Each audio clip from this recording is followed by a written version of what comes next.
Hey guys, कैसे हैं आप लोग। मैं हूं रियाज सर और आज की जो क्लास है वो मैथमेटिक्स के ऊपर है। सीबीएसई और 9th क्लास एएमयू के बच्चों के लिए, यानी एनसीईआरटी 9th को कवर किया जाएगा इसमें। और स्टार्ट करते हैं हम फर्स्ट चैप्टर नंबर सिस्टम से, यानी आपका जो पहला चैप्टर है chapter 1, which is number system.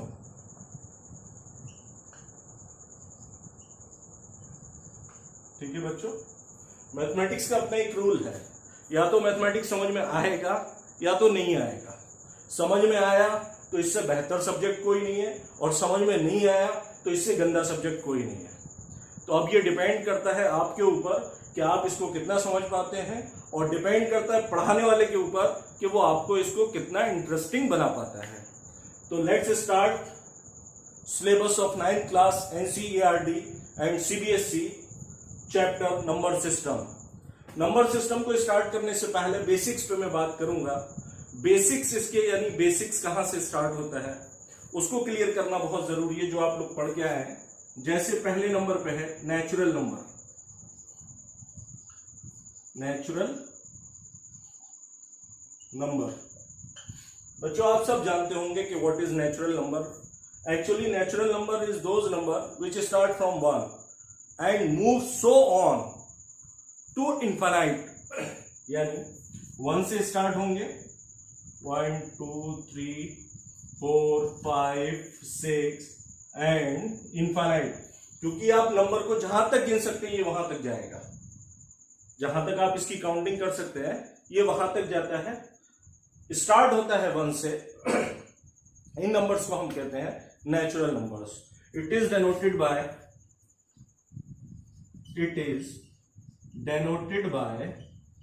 Capital N.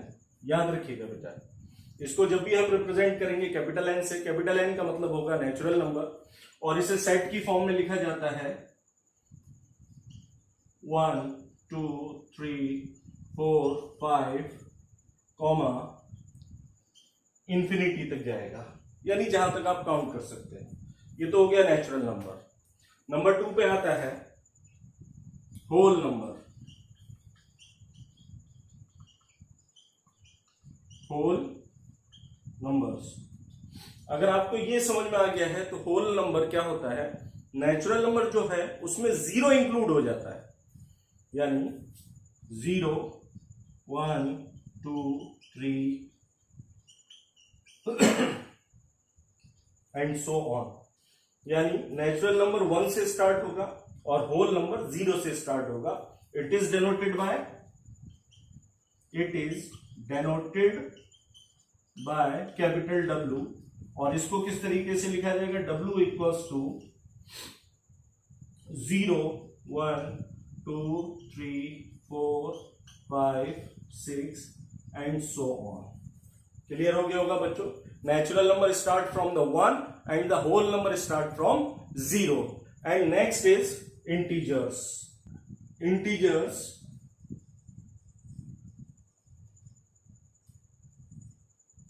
The number which can show on the number line.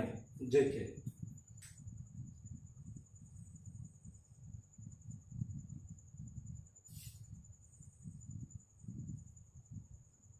ठीक है बच्चों, ये है। इसके सेंटर में एक चीज होती है दैट इज कॉल्ड 0, यानी ये पॉजिटिव एक्स है और ये निगेटिव एक्स है, जिसको हम एक्स डैश से जानते हैं। इसको यानी 0 से राइट हैंड साइड में, राइट साइड, और 0 से लेफ्ट साइड। जो राइट साइड है बेटा वो पॉजिटिव होगी, और जो लेफ्ट साइड है बेटा वो निगेटिव होगी। ये आपका रेफरेंस पॉइंट है, यानी ये आपका 0 है। 0 से राइट हैंड साइड पॉजिटिव, 0 से left hand side negative.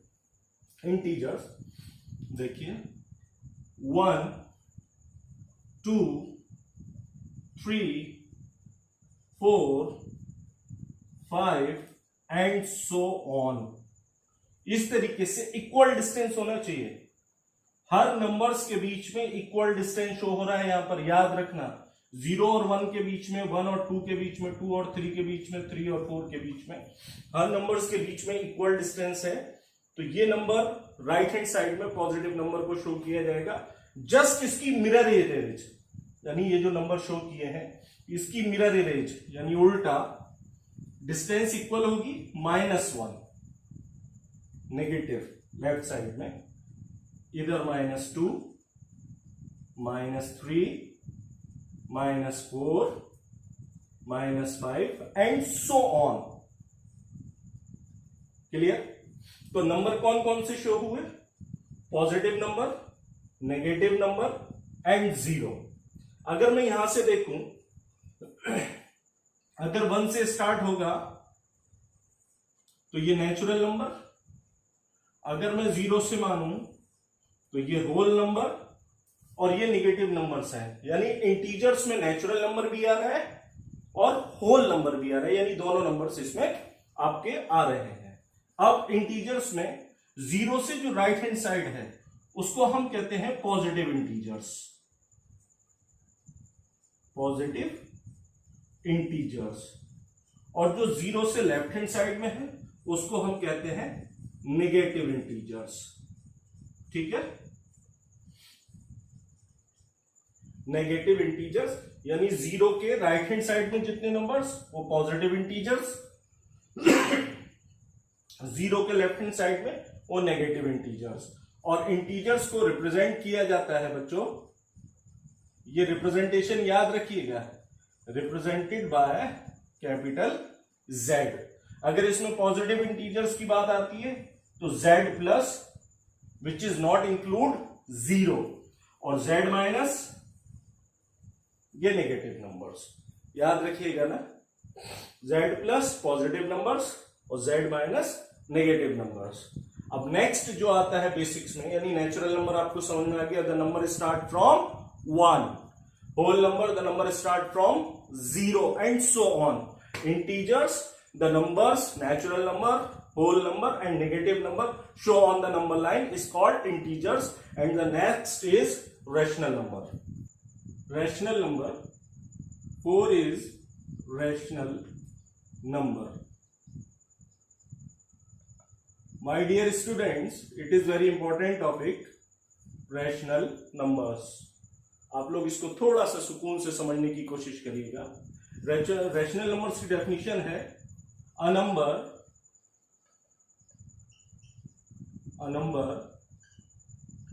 represented in the form of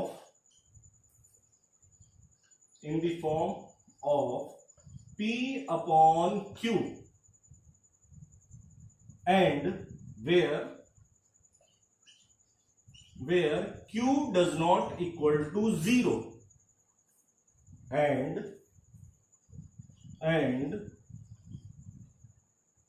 P and Q have only one common factor. इसको अच्छे से समझिएगा बच्चों, जो लिखा है मैंने ना, a number represented in the form of P upon Q, यानी कोई भी नंबर अगर P अपॉन Q की फॉर्म में लिखा हुआ है तो वो रैशनल नंबर है। शर्त ये है कि Q की वैल्यू 0 नहीं होनी चाहिए। जैसे मैंने कहीं पर लिखा 3/2, ठीक है, 3 0 नहीं है और 2 भी 0 नहीं है और P अपॉन Q की फॉर्म में है। क्लियर? तो हमें न्यूमरेटर से मतलब नहीं होता है कि न्यूमरेटर में क्या नंबर है, वो मायने नहीं रखता। मायने ये रखता है कि इस डेफिनेशन को कंप्लीट करने के लिए Q की वैल्यू 0 नहीं होनी चाहिए। Q का मतलब डेनोमिनेटर 0 नहीं होना चाहिए। जैसे कहीं पर लिखा हुआ है -1/2, तो P -1 है, उससे हमें कोई मतलब नहीं है कि वो कितना है, Q 0 ना हो बस, तो 2 0 के बराबर नहीं है। मान लीजिए कहीं पर लिखा हुआ है 5/0, ध्यान देना बच्चों इस टर्म पे। क्या इसको हम रैशनल नंबर बोल सकते हैं? नहीं बोल सकते। क्यों? क्योंकि न्यूमरेटर में 5 है जिससे हमें कोई लेना देना नहीं है। हमें जो मेन मकसद है वो ये है कि q की वैल्यू 0 ना हो, और यहां पर q की वैल्यू ही 0 है, तो ये आपका रैशनल नंबर नहीं है। और याद रखिएगा किसी भी टर्म को जब 0 से डिवाइड करते हैं तो वैल्यू इनफाइनाइट निकल के आती है। याद रखना हमेशा, जब किसी नंबर को 0 से डिवाइड करते हैं तो उसका जो रिजल्ट आता है वो इनफाइनाइट आता है, जबकि 0 को किसी भी नंबर से डिवाइड करो वो हमेशा 0 आएगा। ये दो बातें याद रखना। अगर डिनोमिनेटर में 0 है तो रिजल्ट इनफाइनाइट है, और अगर 0 न्यूमरेटर में है तो रिजल्ट 0 मिलेगा। क्लियर? उसके बाद यहां तक तो हमारी बात हो गई। दूसरी बात वो कह रहा है कि P और Q का सिर्फ एक ही कॉमन फैक्टर होना चाहिए, वो है 1। यानी कॉमन फैक्टर सिर्फ एक होना चाहिए। जैसे 22/10, इसमें कॉमन फैक्टर 2 भी है।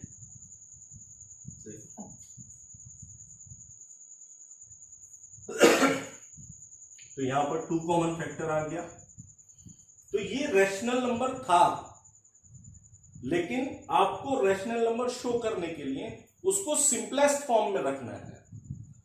आपको उसको सिंपलेस्ट फॉर्म में रखना है। जैसे, और देखिए बेटा, अब कहीं पर दे रखा हो 10/8, तो इसको तो आप 5/4 भी लिख सकते हो ना?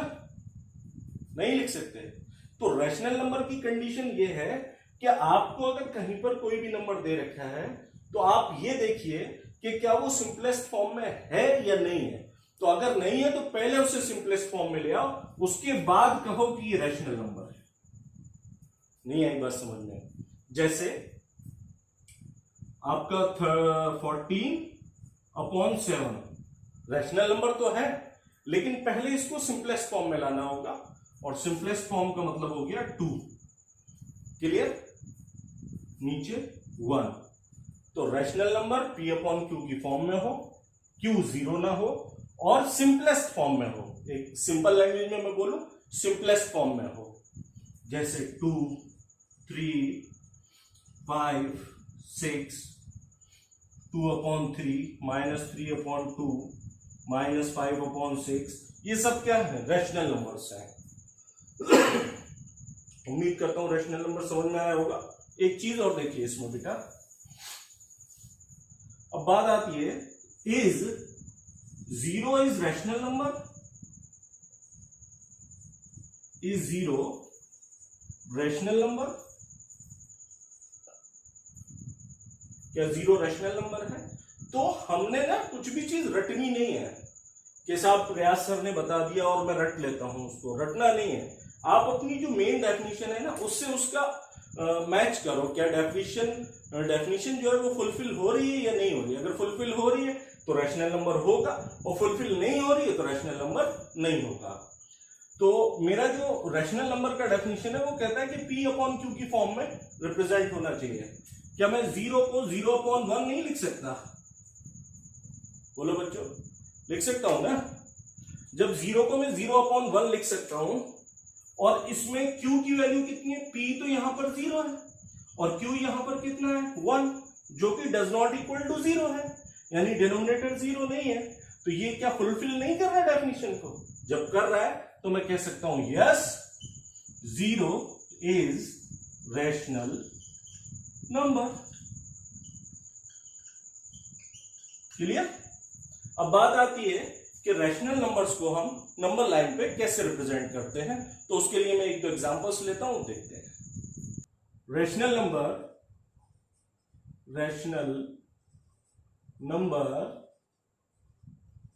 इज रिप्रेजेंटेड बाय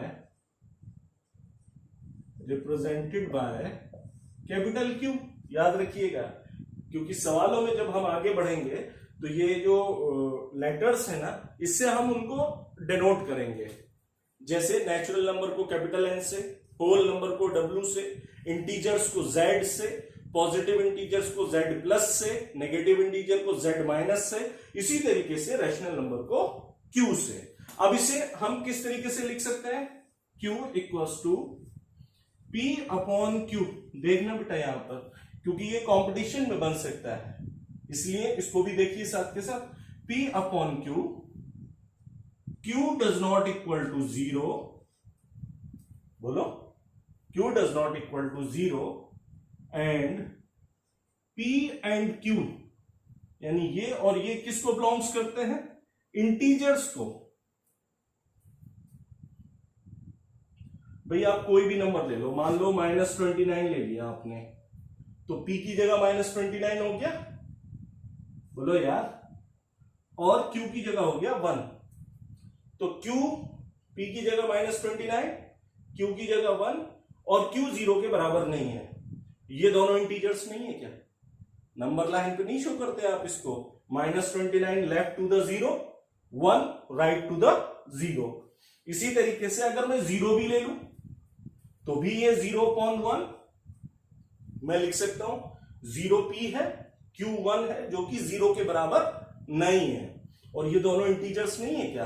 तो वही इसको लिखा गया है कि P अपॉन Q की फॉर्म में हो और Q 0 के बराबर ना हो, और P और Q बिलोंग्स, ये बिलोंग्स टू का निशान है, it is called belongs to Z। हम किसको बोलते हैं? इंटीजर्स को। तो P और Q जाहिर सी बात है इंटीजर्स होता है, उसमें कंडीशन ये लगा दी कि जो Q है वो बस 0 ना हो, बाकी कोई भी पॉजिटिव इंटीजर यानी राइट साइड वाला हो, लेफ्ट साइड वाला हो, बस 0 ना हो। ठीक, ये हो गया रैशनल नंबर की बात। देखिए एनसीईआरटी में बच्चों, एनसीईआरटी में एग्जाम्पल 1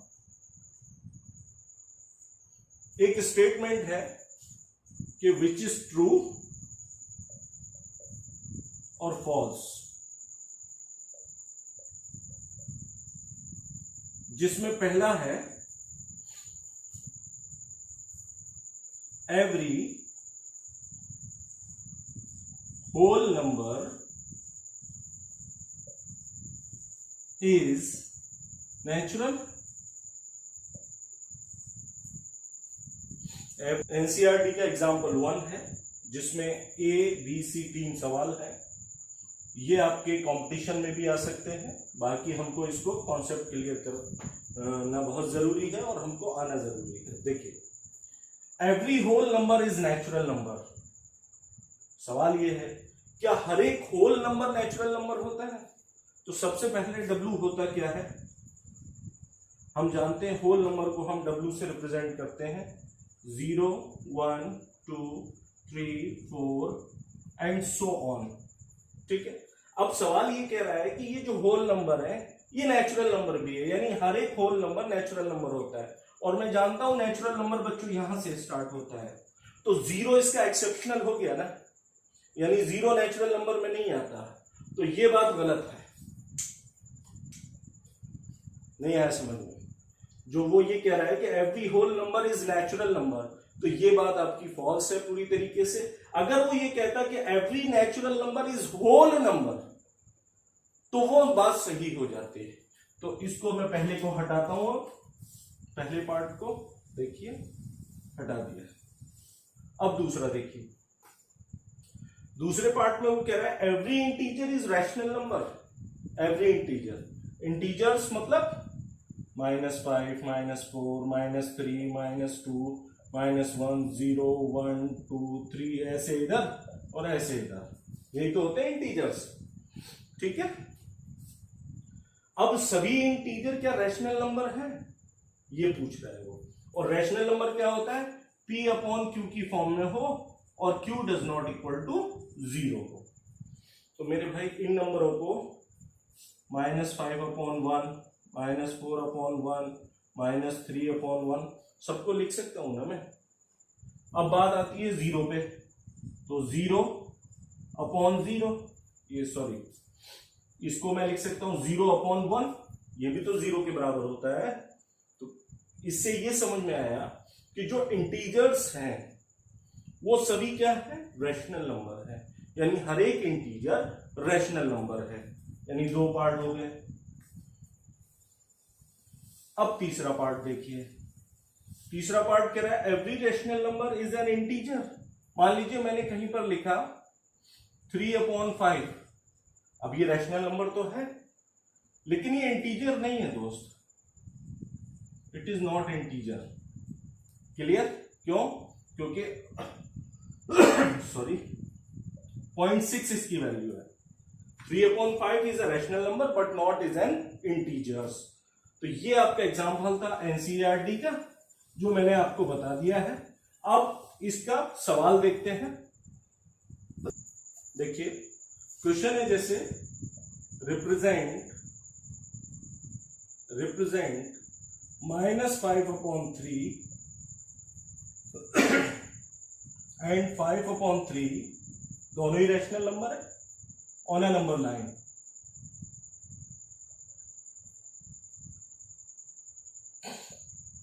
ये सवाल है, दोनों ही रैशनल नंबर है, रैशनल नंबर्स को रिप्रेजेंट करना है नंबर लाइन पर। तो नंबर लाइन क्या होती है बच्चों?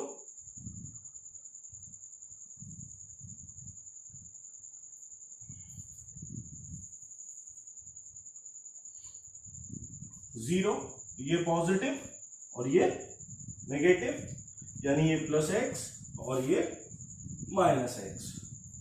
शो क्या करना है? 5/3 पहले 5/3। तो जो न्यूमरेटर है ना, जो न्यूमरेटर है उतना डिजिट ले जाइए 5, इसको नाम दे दिया मैंने p। डिनोमिनेटर में कितना है? 3, यानी इस पोर्शन के 3 इक्वल पार्ट्स कर लीजिए।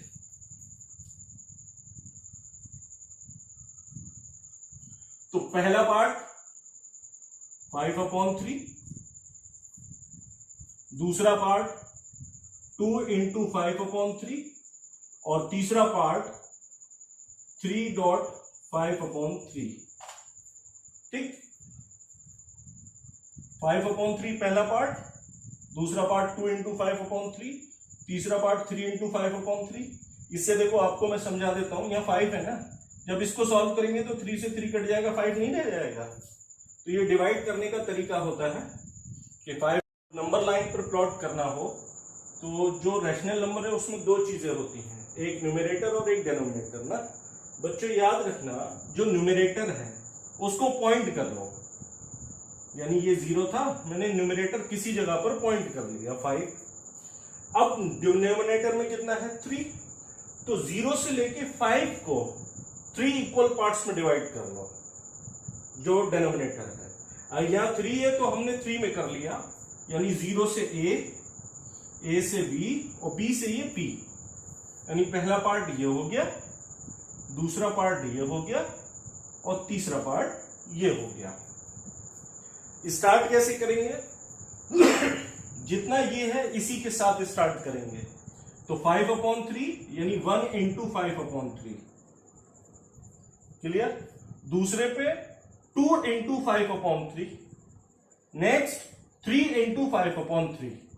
क्लियर? तो देखो यहां पर मैंने 5 मेंशन कर रखा था ना, तो अब जिस हिसाब से हम आगे बढ़ रहे हैं तो ये वैल्यू 5 के बराबर होनी चाहिए। तो 3 से 3 कटने पर 5 नहीं रह जाएगा यहां पर, इसलिए ये लिखने का तरीका होता है।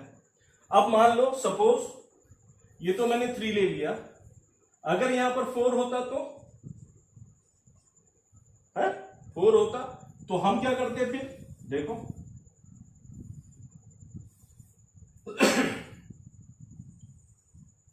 अब बच्चों न्यूमरेटर में कितना है? 5, तो हम यहां पर 5 प्लॉट करते हैं। 5 यानी कोई पॉइंट है ये, और यहां पर मैंने 5 शो कर दिया। अब 0 से लेके 5 तक के बीच को 4 इक्वल पार्ट्स में डिवाइड करेंगे। 4, 1 2 3 और ये 4, यानी A B और C। ठीक है, पहला पार्ट 1 × 5/4, बोलो। दूसरे पे 2 × 5/4, ठीक है। तीसरे पे 3 × 5/4 और चौथे पे 4 × 5/4। आया समझ में? ये 4 से 4 कैंसिल हो गया, तो देखो हो गया ना 5 के बराबर, नहीं हो गया? ये प्लॉट करने का तरीका है। ठीक, तो हम पहले वाले सवाल पे ही आते हैं अपने पे, या इस पे भी कर लें तो क्या इशू है? तो ये हो जाएगा, हमें कितना शो करना है? 5/4 पहली बार में आ गया। ठीक, ये प्लॉट हो गया 5/4। इसी तरीके से -5/4, तो यहां पर फिर -5 इधर कहीं आएगा, बोलो बच्चों, -5, ये मैंने क्यू मान लिया। फिर इसके 4 पार्ट्स होंगे, 1 2 3 और ये 4, इसको मैंने A डैश B डैश और C डैश कह दिया। तो पहले नंबर पे वही आएगा -5/4, दूसरे नंबर पे -5/4 इंटू 2, तीसरे नंबर पे -5/4 इंटू 3, चौथे नंबर पे -5/4 इंटू 4। इस तरीके से हम नंबर लाइन पर प्लॉट कर सकते हैं। अब मैं इसका दूसरा तरीका और बताता हूं, और बहुत ज्यादा इजी कर देता हूं आप लोगों के लिए।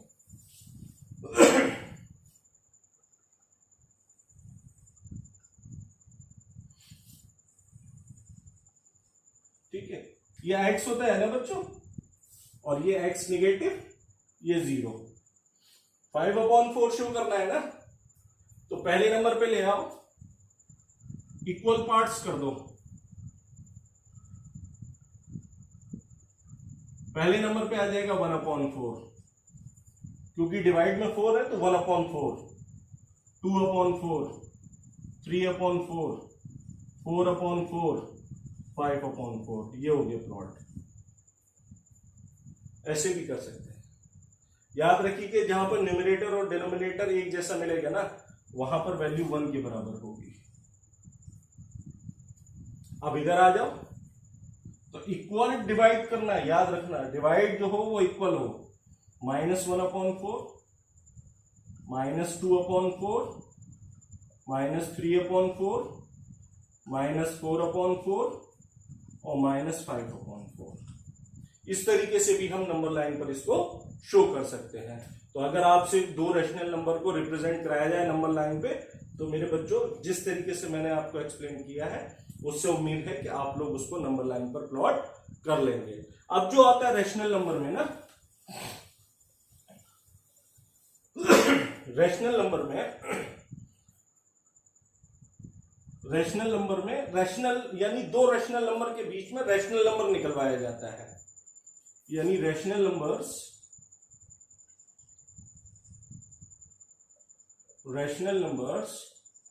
Between two given rational numbers.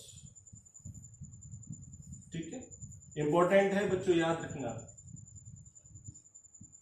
ये टॉपिक है आपका नया, कि आपको दो रैशनल नंबर दे रखे होंगे और उन दोनों रैशनल नंबर्स के बीच में रैशनल नंबर निकलवाया जाएगा। 1 भी हो सकता है, 2 भी हो सकते हैं, 5 भी हो सकते हैं, 10 भी हो सकते हैं और 100 भी हो सकते हैं। तो देखिए, मान लीजिए let the two rational numbers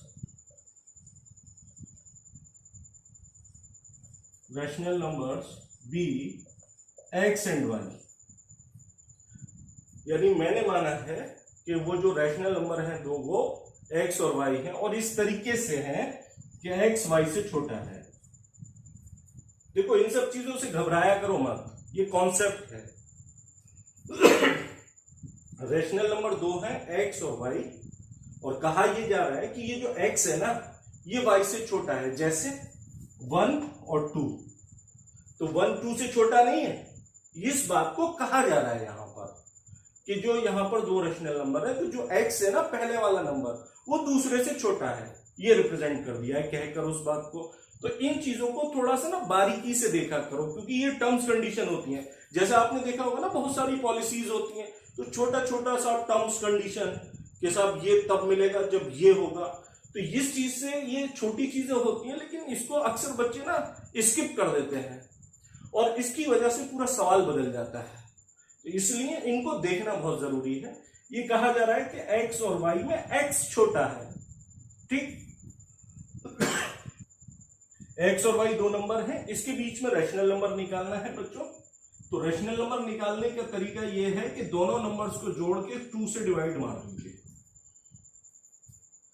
तो इन दोनों नंबर्स के बीच में रैशनल नंबर आ गया, ये आपको मिल गया रैशनल नंबर। अब ये जो रैशनल नंबर मिला है, ये x से बड़ा होगा, क्योंकि इन दोनों नंबर्स के बीच में आया है ना, ये ऐसे करके बीच में, तो ये जो नंबर मिला है ये, यानी ये वाला, ये इससे बड़ा होगा। तो मैंने ये दिखा दिया, देखो ये ग्रेटर का निशान है ना, अरे पहचानते हो इसको? नहीं बोलो। तो ये जो नया नंबर आया है ये x से बड़ा है, जबकि y से ये छोटा रहेगा। छोटे नंबर से बड़ा रहेगा और बड़े नंबर से छोटा रहेगा।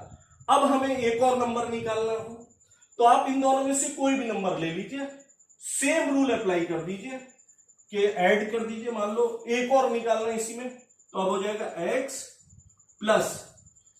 प्लस वाई अपॉन 2 नहीं आया समझ में भाई? ये तो हमने x और y के बीच में एक नंबर निकाल दिया। अब इसके बीच में भी निकालना हो एक और, तो इन दोनों के बीच में अगर मान लो निकालना है, तो पहला नंबर x, बोलो यार, दूसरा नंबर क्या है? x प्लस वाई अपॉन 2, ये दूसरा नंबर है ये पूरा, ठीक। तो इसमें दूसरे x में फिर मैंने दूसरा नंबर ऐड कर दिया, और रूल क्या कहता है? दोनों नंबर को ऐड करके 2 से डिवाइड मारना है। अब जो नंबर आएगा वो इन दोनों के बीच में आएगा एक और रैशनल नंबर, यानी अब ये जो रैशनल नंबर है ये x से बड़ा है भाई। इन दोनों में अब x छोटा, ये है ना, x छोटा है और ये बड़ा है, तो इन दोनों के बीच में निकाला तो नंबर तो यहां इंसर्ट होगा ना बीच में। अरे होगा नहीं, जब होगा तो x से ये बड़ा हो गया, और किससे छोटा हुआ? इससे छोटा हो गया, और ये y से छोटा है ये, यानी x और y में दो नंबर इंसर्ट हो गए, एक ये वाला और एक। अब अगर इसके बीच में भी एक और नंबर इंसर्ट करना हो तो आप कोई भी दो ले सकते हैं, जरूरी नहीं ये दोनों ही लें, ये दोनों भी ले सकते हैं, ये दोनों भी ले सकते हैं, डिपेंड करता है कि आप कौन से नंबर ले रहे हैं। तो इस तरीके से आप दो रैशनल नंबर्स के बीच में कोई भी रैशनल नंबर्स निकाल सकते हैं। तो यहां से ये समझ में आया, इसको देखो कंपटीशन के लिए मेरी बात को नोट कर लेना कि टू रैशनल नंबर्स के बीच में, टू रैशनल नंबर्स के बीच में इनफाइनाइट रैशनल नंबर मिलते हैं।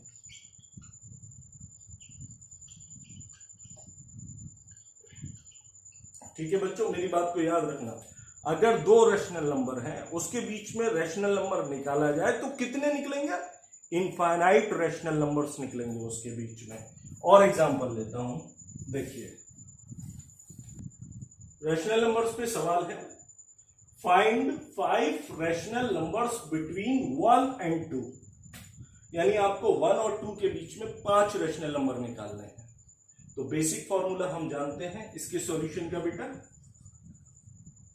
ये x है और ये y, तो इनके बीच में अगर रैशनल नंबर निकालना हो दोनों को ऐड करो, 2 से डिवाइड करो, तो देखो 1 प्लस 2 अपॉन 2, यानी नंबर आ गया 3 अपॉन 2। बोलो भैया कैसे लिखेंगे इसको? 1 इज लेस देन 3 अपॉन 2। अरे भैया 1 3 अपॉन 2 से छोटा होगा ना, और ये 2 से छोटा है। अब इसको देख लो, 3 अपॉन 2 करेंगे तो 1.5 नहीं आएगा क्या? 1.5 1 से बड़ा हुआ और 2 से छोटा हुआ, ठीक। निकालने कितने हैं? 5। अब ये दोनों नंबर ले लेते हैं। अब इस केस में ये जो 1 है ये x हो गया और 3 अपॉन 2 y हो गया। क्लियर? तो करते हैं add, 1 plus 3 upon 2 upon 2। Clear है ना? चलिए साहब, मैं आपको इसको सॉल्व करने से पहले एक चीज और बता देता हूं। कहीं पर बच्चों a अपॉन b और c अपॉन d दे रखा हो, इसको समझ लेना, कंफ्यूजन बहुत रहता है बच्चों में 9th क्लास में, हमेशा फंस जाते हैं इसमें, कैसे होगा कैसे होगा। a upon b, c upon d, बीच में डिवाइड का निशान है। तो इस केस में चलो इधर देखो, ये दे रखा हो a upon b, c upon d, तो इसमें अक्सर बच्चे कंफ्यूज रहते हैं। तो इसको मैं लिख सकता हूं a अपॉन b, ठीक है। मेन डिवाइड का ये अपॉन का निशान है, मतलब डिवाइड का निशान है, इसको मैंने मल्टीप्लाई में बदल दिया। अब जो नीचे टर्म है ना, इसको रेसिप्रोकल कर दो, यानी पलट दो, तो इनटू में जाते ही पलट जाएगा और डी अपॉन सी हो जाएगा। क्लियर? इसको याद रखना बच्चों ना, बहुत कंफ्यूजन पैदा करता है ये। अब अपने इसको देखो, इसीलिए मैंने ये समझाया था आपको। तो इसको जब सॉल्व करेंगे तो ये 1/1 लिख सकता हूं ना, तो 1 और 2 का एलसीएम लेंगे तो बच्चों 2 आएगा। क्लियर? इस 2 को डिवाइड किया जाएगा 1 से, तो 2 टाइम्स जाएगा, उस 2 को मल्टीप्लाई किया जाएगा 1 से, तो यहां पर आ जाएगा 2। फिर सिंबल है प्लस का, तो प्लस आएगा। अब इस 2 को फिर डिवाइड कीजिए, किससे? इससे, तो 1 टाइम जाएगा, उस 1 का मल्टीप्लाई 3 से किया तो 1 इंटू 3 आएगा अपॉन 2। ठीक भैया? इक्वल्स टू 2 + 3 यानी 5 अपॉन 2 अपॉन 2। अब जरा चेक करना, a upon b upon c upon d, तो यहां पर a बराबर है 5, बोलो, b बराबर है 2, बड़ा निशान डिवाइड का ये रहा, c की जगह है 2, d खाली है, तो 2/1 नहीं कर सकता क्या मैं? अरे कर सकता हूं या नहीं? इसका मतलब हो गया 5/2, इस डिवाइड को निशान को हटाया तो इनटू 1/2 लौट के आ गया 5/4, यानी आपको एक और नया नंबर मिल गया इन दोनों के बीच में। कैसे लिखा जाएगा? देखो, ऐसे लिखा जाएगा, ये 5/4 किससे बड़ा होगा? 1 से, यानी 1 less than 5/4 less than 3/2 less than 2, यानी ये पहला नंबर निकल आया और ये दूसरा। निकालने कितने अपने को? 5 निकालने। इस तरीके से हम और भी आगे बढ़ते चले जाएंगे तो हमारे नंबर निकलते चले आएंगे। अब मैं इसको यहां पर लिख रहा हूं 1 5/4 3/2, ये हो गया। अब इन दोनों को ले लो, तो ये x हो जाएगा, ये y हो जाएगा। ठीक है बच्चों, दोबारा y है, x + y/2, तो रूल 1 + 5/4/2, ठीक, इक्वल्स टू, इसका एलसीएम लेंगे तो ये 1/1 हो गया, 1 और 4 का एलसीएम लिया तो 4, इस 4 को डिवाइड किया जाएगा 1 से तो 4 टाइम्स जाएगा, उस 4 का मल्टीप्लाई 1 से किया तो 4, फिर प्लस का निशान। अब इस 4 को डिवाइड कीजिए इस 4 से तो 1 टाइम जाएगा, उस 1 का मल्टीप्लाई 5 से कीजिए तो 5/2 लौट के आ गया 9/4, इस डिवाइड के निशान को हटाऊंगा तो 1/2 हो जाएगा, लौट के आ गया 9/8, यानी तीसरा रैशनल नंबर मिल गया। अब इसको मैं लिख सकता हूं ऐसे करके,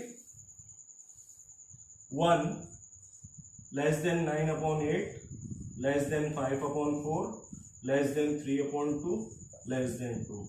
अब आप चाहें तो इन दोनों के बीच में भी निकाल सकते हैं, इन दोनों के बीच में भी, इन दोनों के बीच में भी, इन दोनों के बीच में भी, ऐसे करके आप आगे निकाल सकते हैं। अब इसकी दूसरी ट्रिक बताता हूं, देखो, इस तरीके से हम 2 टर्म और निकाल सकते हैं, लेकिन अब इसका दूसरा ट्रिक क्या है, देखिए कितने नंबर निकलवा रहा है बच्चों? 5। गौर से देखना, ये बहुत इंपॉर्टेंट ट्रिक्स है। किसके बीच में? 1 और 2 के बीच में। कितने? 5। तो यहां साइड में 5 लिखो, इसमें +1 कर दो, कितना हो गया? 6। ठीक, अब डिनोमिनेटर में 6 लिखो। ना समझ में आया हो दोबारा बता रहा हूं, कितने नंबर निकलवाए हैं? 5 लिखा, इसमें +1 करना है तो एक नंबर मिल जाएगा आपको और वो मिल गया 6। अब मान लो कब वो 10 निकलवाता तो यहां लिखता मैं 10 + 1 यानी 11 नंबर मिलता, वो मैंने लिख दिया डिनोमिनेटर में। अब ऊपर ऐसा कौन सा नंबर रखा जाए जिससे कि मुझे ये मिल जाए? बोलो भाई, यहां पर न्यूमरेटर में क्या रखा जाए जिससे कि मुझे 1 मिल जाए? तो 6, क्योंकि 6 को 6 से डिवाइड करूंगा तो 1 नहीं मिलेगा बच्चों, ठीक। एंड फिर दोबारा से डिनोमिनेटर में 6, अब ऊपर क्या रखा जाए जिससे कि 2 मिल जाए मेरे भाई? 12। अब आपको मिल गया 6/6 और 12/6। इसके बीच में आपको 5 नंबर निकालना है। कितना? 5। ये एक ही बात है, क्योंकि 6/6 1 के बराबर है और 12/6 2 के बराबर है। इन दोनों के बीच में निकालना है। तो मेरे बच्चे 7/6, 8/6, 9/6, 10/6, 11/6, ये 5 रैशनल नंबर्स आ गए 1 और 2 के बीच में। बोलो, ये आपको आसान लगा? मजा आया ऐसे करने में? है? तो इस तरीके से भी आप निकाल सकते हैं रैशनल नंबर्स। और देखिए इस पे और क्या ट्विस्ट हो सकता है वो अगले सवाल में दिखाता हूं। नेक्स्ट क्वेश्चन, अब आपको 10 रैशनल नंबर्स इंसर्ट करने हैं इन दो नंबर्स के बीच में, ठीक है? यानी सॉल्यूशन देखिए, -3/11 और 8/11। एक तरीका तो वही है, x + y अपॉन 2 करते चले जाइए और एक एक करके आप निकालते चले जाइए। दूसरा तरीका क्या है कि डिनोमिनेटर सेम है, ध्यान से देखना, डिनोमिनेटर सेम है, दोनों नंबर्स को लिखो जरा, -3 और 8 इधर लिखा। -3 और 8 के नंबर लाइन पर बीच में क्या क्या आएगा? -2, -1, 0, 1, 2, 3, 4, 5, 6, 7, यहां कहीं जाके 8 है। यानी 1, 2, 3, 4, 5, 6, 7, 8, 9, 10, ठीक।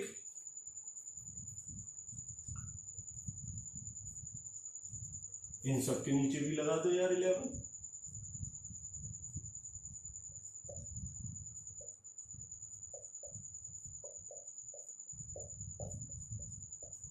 ये निकल आए इसके बीच के नंबर।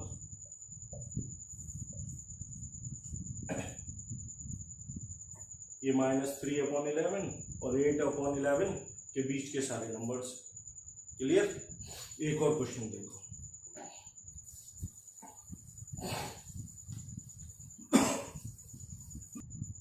देखिए, इंसर्ट 100, इसको अंडरलाइन कर ले रहा हूं दोस्तों, insert 100 rational numbers between -3/13 and 9/13। Denominator same है ना, माइनस और 3 के 9, अगर मैं 13 यहां से गायब कर दूं, -3 ले लूं और 9 ले लूं, तो इसके बीच में जो नंबर्स आएंगे वो -2, -1, 0, 1, 2, 3, 4, 5, 6, 7, 8, यानी 11 आएंगे। तो निकालने कितने? 100। तो यानी जो पिछली ट्रिक थी वो हमारी काम नहीं करेगी। तो आप करो इसमें ये बेटा कि ये जो नंबर है ना आपका, इसमें आप ऊपर नीचे 10 से मल्टीप्लाई कर दो, तो -30/130 हो जाएगा, सही है? और ये हो जाएगा दूसरा 90/130। बोलो, हो गया? अब यहां से शुरू करो, -31/130 -30 से छोटा, -29, सॉरी बड़ा, ऐसे करके समझो, -30, फिर -29/130, -28/130, इस तरीके से जाएंगे, 0 आ जाएगा, और फिर इससे आगे बढ़ेंगे 1/130, जहां तक भी जाए, जो इसके बीच के 100 नंबर्स को काउंट कर लेना है और लिख देना है, तो 100 नंबर्स आ जाएंगे। बोलो, अब समझ में आया कि नहीं आया? ठीक। ये तो रैशनल्स नंबर कैसे इंसर्ट किए जाएंगे ये मैंने आपको पूरी तरीके से बता दिया है। कल जो हमें पढ़ना है, कल की क्लास में, वो हम पढ़ेंगे डेसिमल फ्रैक्शंस, यानी डेसिमल्स को कैसे रिप्रेजेंट किया जाता है, terminating, non terminating. Non terminating में भी 2 पार्ट्स होते हैं, प्योर रिकरिंग और मिक्स्ड रिकरिंग। इसके बारे में हम फुल डिस्कशन करेंगे, क्वेश्चन बाय क्वेश्चन, और एनसीईआरटी की एक्सरसाइज को सॉल्व भी करेंगे। तो उम्मीद करता हूं आज की क्लास आपकी समझ में आई होगी। अगर समझ में आई हो बच्चों तो लाइक शेयर और सब्सक्राइब जरूर करना, क्योंकि उससे मुझे बहुत ज्यादा मोटिवेशन मिलेगा। Thank you very much.